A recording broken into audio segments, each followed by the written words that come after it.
ಕುತ್ತಿಗೆಗೆ ಸ್ಟ್ಯಾಬ್ ಮಾಡಿ ಮರ್ಡರ್ ಮಾಡಿರೋದು ಕಂಡು ಬಂದಿದೆ.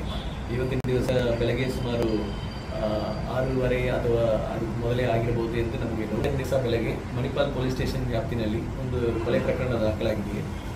ಯಾರೋ ಒಂದು 30 ರಿಂದ 35 ವರ್ಷದ್ದು ಯಾರೋ ಒಂದು ಮೇಲನ್ನು ಮರ್ಡರ್ ಮಾಡಿರೋದು, ಕುತ್ತಿಗೆಗೆ ಸ್ಟ್ಯಾಬ್ ಮಾಡಿ ಮರ್ಡರ್ ಮಾಡಿರೋದು ಕಂಡು ಬಂದಿದೆ.